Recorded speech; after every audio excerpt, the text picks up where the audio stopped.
west to east, which still continues. A period of intensely rapid growth and change in the world, both politically and economically. And at the same time as all that was happening, as the next slide will show you, we were having this, the International Year of Cooperatives in 2012, which Chuck has referred to as well. And of course that for us gave us the opportunity to access some people and places that we'd never accessed before, and brought this sense of cohesion, which all the work that Chuck has just described is still trying to drive across the globe. And of course it brought us, next slide, the blueprint, which Chuck has talked about in detail. And I don't intend to talk about in detail, but just to pick up on one or two of the key elements in it that are helping me and the rest of the ICA as we work globally with key decision makers to make a change in the direction of the global economy. And the first one is the next slide, is our identity, the new identity. I can tell you, and I saw a lot of my colleagues down here from Nigeria, when Chuck was talking about the mark, they were nodding. And it's no coincidence that, because Nigeria is the country that's taken up the most availability of the mark in Africa so far. So thank you for that, colleagues. Let me tell you, it's good to see that happening. I want to tell you and reiterate this, it's free for you if you're a member of the ICA, even if you're a member through an Apex. It is free for you to have the mark. It is not replacing your brand, as Chuck said. Please be aware of that. We're not asking you to replace your brand. Just use it. Use it on your websites, use it on your newsletters, use it on everything that you do, so that people can see you're part of the trusted global family of cooperatives. That's what it's designed to do. And anyone coming from anywhere will know the product they're getting, the letter they're reading, the newsletter they're seeing, the advert they're watching is coming from a cooperative. It's vitally important we do that. We recognise each other around the world, and what's more, we create the visibility for our movement. A common identity, just the logo, just this, that sign, the co-op, that's all you need to do. I think the other places here that are using it, I think I've got this right, Sifa, just remind me, I think it's South Africa and Rwanda which are using it. I hope the rest of you will use it. If you put the next slide on, I can show you. If you go to www.identity.coop, you have to fill in an application form, because we're only licensing bona fide cooperatives to use this mark. So you fill in the license, you get it free, it's just a matter of filling it, and we'll authorise it, and we'll send you information on how to use it. We'll give you the format, we'll give you the colours, there's a whole different palette of colours, we'll give you some words you can use with it. Cooperative enterprises, build a better world, which the UN used.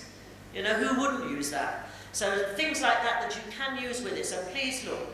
And at the same time, you might want to try and buy your .coop domain name. It's free for the first year. There is one of the problems with the .coop domain name that people often say to me is that it costs. It's more expensive than being another top-level domain name. But why is there more of a cost? Because we verify that anybody who uses it is a proper cooperative.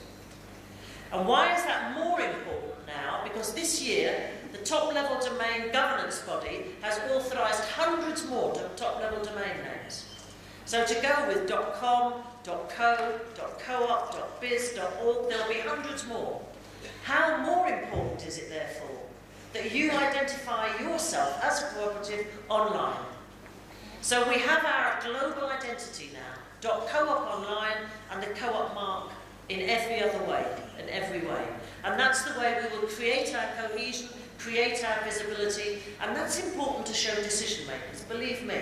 When they see it popping up everywhere during the international year, it's what made the decision makers turn to us and say, we didn't know cooperatives were this big. But cooperatives, you know, they're just for looking after poor people. And you know, we are for looking after poor people, and we're proud of that, actually. We're proud of it. But we also have these big businesses, and if that's what's going to make them see that cooperatives have a role in the world, then we can prove that as well. And that's what this is about. It's about showing them that we are big, huge, multi-billion businesses, but we're also proud of looking after people, looking after their families, helping them. And I was once told by the BBC, you know, this stuff about co-ops and a billion, it's all just fluff, it's all just idealistic nonsense. And I was able to say to them, actually, 1 billion people didn't put their life into a cooperative for idealistic reasons. They put it because it puts food in their children's mouth, it gives them a home, it helps them to have a job, it helps them to bank and insure where others wouldn't have them. That's what the cooperative movement is about. So size and scale, yes, we need to be able to prove that, and we can, but also people.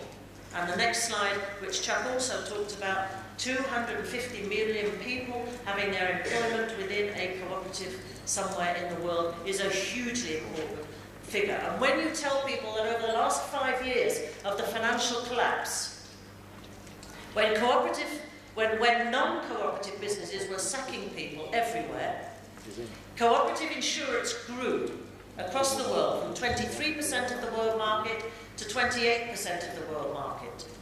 Now 1/3 of all the insurance assets in the world are owned by cooperatives.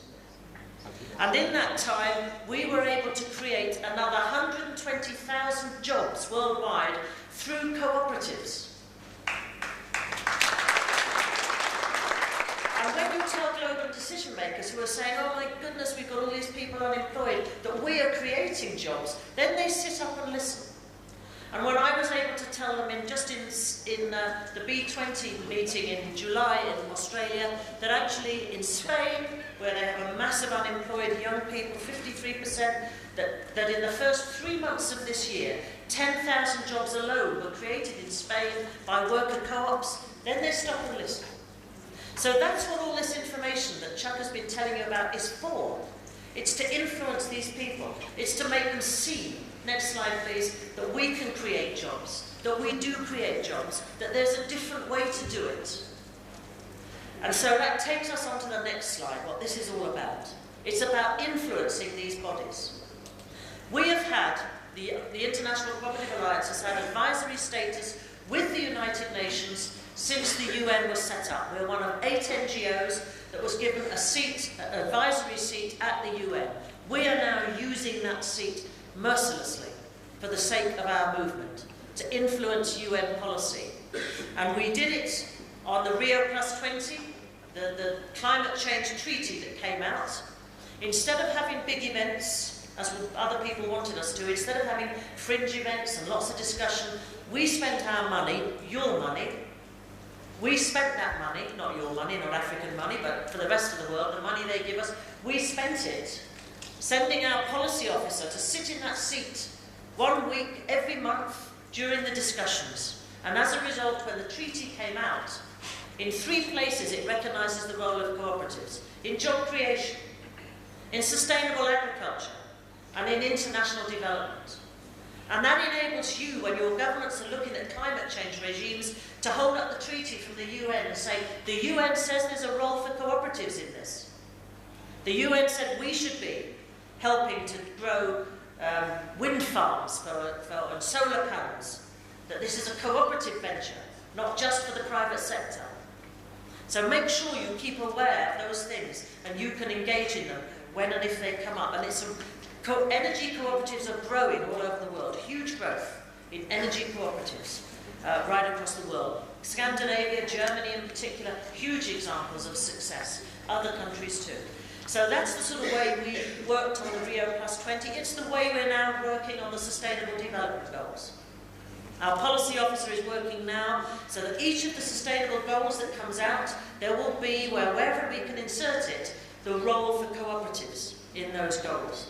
And once again, that will be a huge benefit to those trying to build cooperatives on this continent.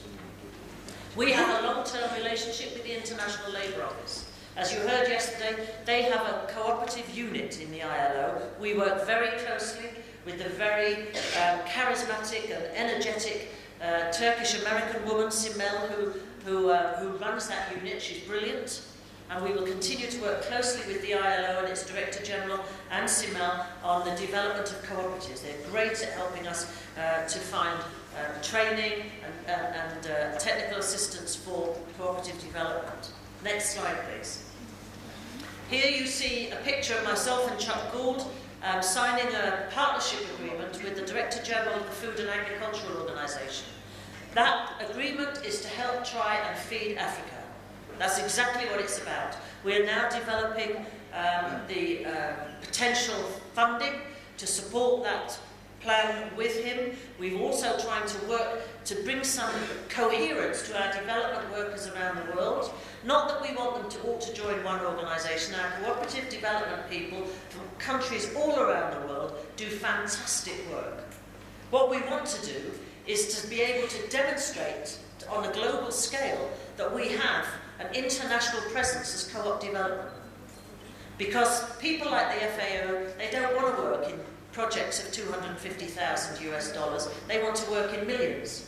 And to do that, we've got to be able to demonstrate a seriously big presence. We can do it, but only if all our global development players are prepared to create a platform which they can demonstrate their global reach.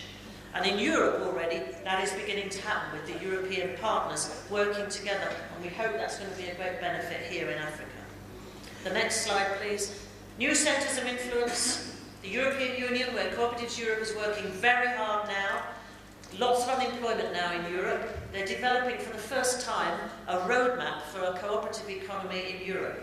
The European Union did not know that 5.4 million European citizens are employed in cooperatives.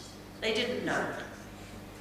And when they realised the strength of the cooperative movement in Europe, 163,000 enterprises, 263 million people, members of cooperatives, now they're trying to build and grow the cooperative economy across Europe to create employment and to sustain the economy of Europe. On the G20, the G20 are the largest 20 nations, economies in the world, with 84% of the GDP of the world. And as I said the other day, when they decide which way the global economy is going, that's the way it's going. And if you've been watching the TV screens, they've just been meeting in Brisbane, Australia, the Prime Ministers and Presidents, been meeting there and decided that the global economy will grow 2.5% in the next year, and they're going to make the changes that are necessary to make that happen. They have received a series of recommendations from the Business Advisory, the B20, in which for the first time ever this year the co-op movement was involved.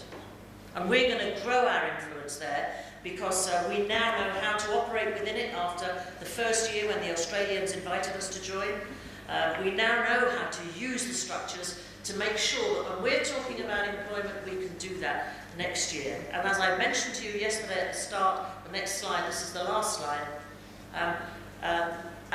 when we've got political and religious leaders and leaders in the economy, Nobel economists, and other people, media specialists, talking about the value of cooperatives in the way that we did in the Vatican with the Pope, when he was making the case for putting the human being back in the global economy.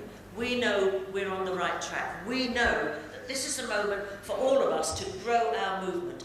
We can do that, and if we do that together, working together, we achieve so much more than what we can achieve singly. So please remember that. The great thing that the International Year has taught us is working together. We can punch our weight in policy making, we can punch our weight in domestic economy and in the media, and we can build a better world. Thank you very much. We have the agenda in our folders, and we would like to present to you, our members, and if you allow us, then we can proceed. But before that, I would like to know if you have any additions to the agenda or any omissions, something we'd like not discussed at all. Please, the floor is now on to our members. Only our members can comment on this one. This meeting, this agenda is getting to accept to you. They are starting from number 1 of 10 of 2012 and moving on to page 25. So I said to you, you have been here with them, and you have read them. So do you have the minutes?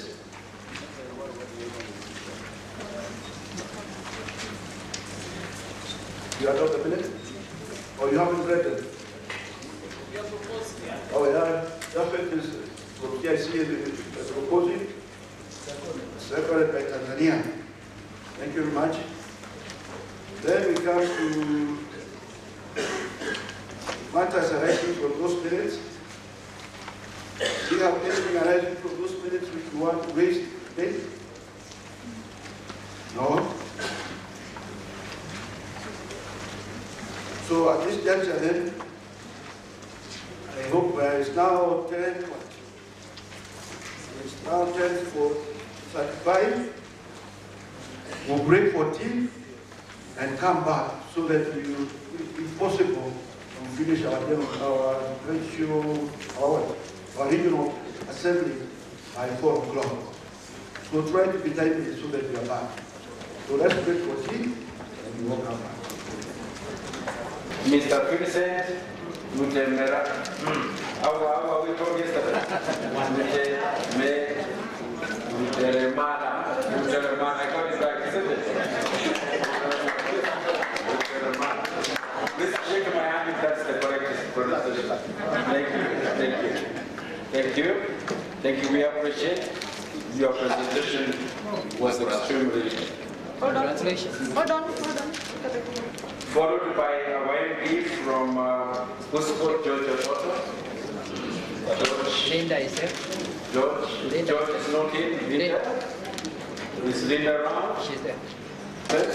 Look at the camera. Thank you. Ronnie Datas. Ronnie, was Ronnie here yesterday? Ronnie. Please, Ronnie, come and pick or somebody else can pick on his behalf. Thank you. That's 4. Glory Campus. Ronnie.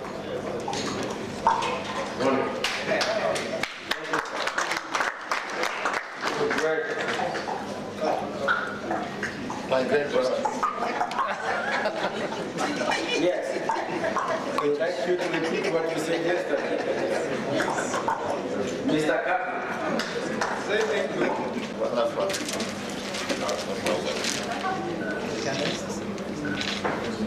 Yes, the next. Thank you. Please be seated. Agnes was fully represented by Frank. Where is Frank?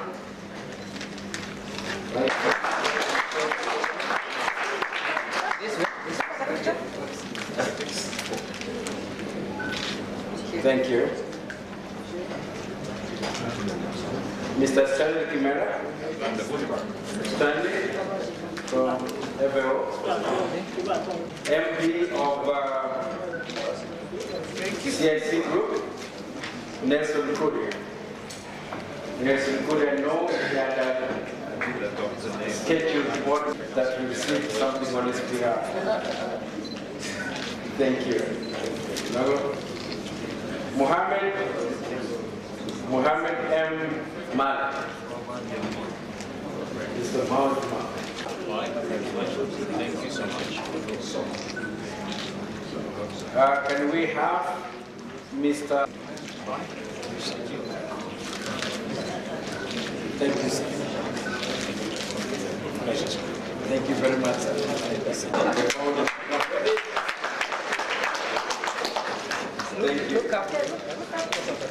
Thank you. Thank you. Mr. Rollins back. All the way from Cape Town.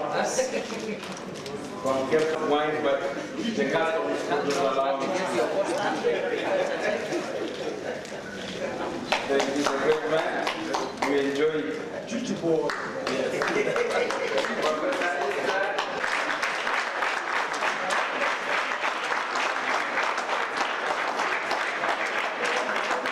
That acknowledgement means a lot, isn't it? Yes. It's our professor who was.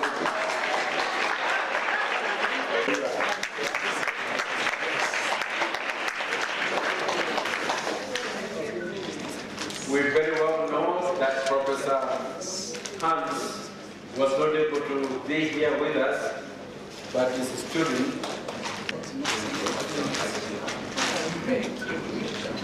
That's for Professor Hans. Dr. Dixon Okolo. Did he come here yesterday? Dixon Okolo. No. No, and this paper was not presented? No. All right, that one will keep all the way to Nigeria. Wonderful. No problem for your brother, isn't it? Do we? Thank you. Stephen Mashiri from here. Stephen Mashiri. And it comes very rare. Yeah. Richard Niyokuru.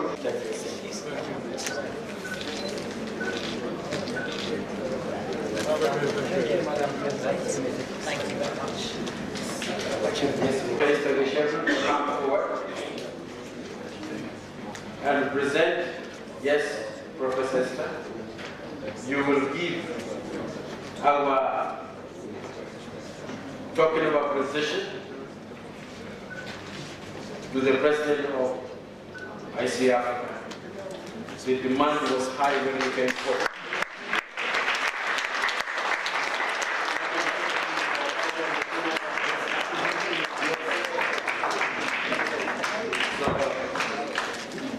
Professor has a chance to give our president. Congratulations. Congratulations.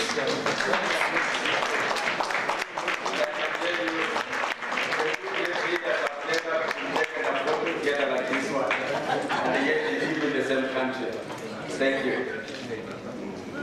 Thank you, Professor. As you stand there, we would like to give you some small assignment to recognize our chief guest yesterday when he gave us his speech. And now that it's right here on time, that you, on our behalf and behalf of the leaders from Africa, you give him a small gift, present, and we will want to declare that the price of that item is within the limit stipulated in this country. So don't worry.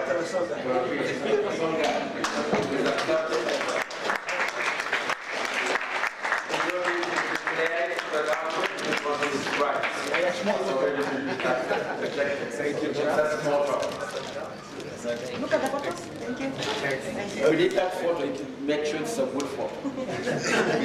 Thank you.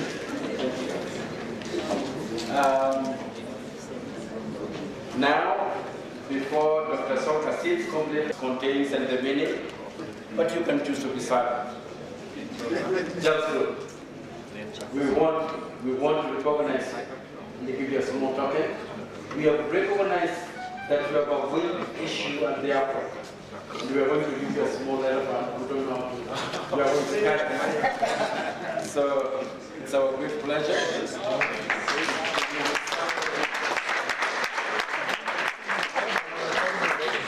make sure the photos are properly taken. Yes, that one is not considered a pride, but it's an African way of appreciating the Thank you. Thank you, General ICA. We have something small for this kind of civic from our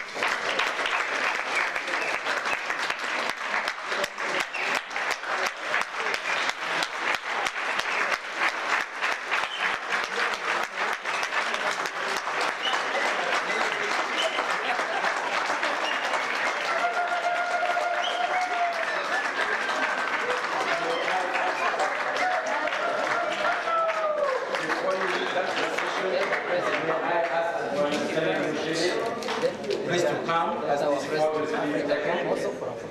Yes, please come so that you can have a photo. We may require this photo in our photo. Oh, she's going to get this. She's never get this with her grandson, you know. It's going to happen. Lovely.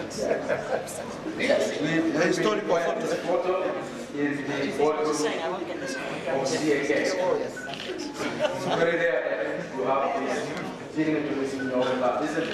We knew there was someone missing. It's now complete.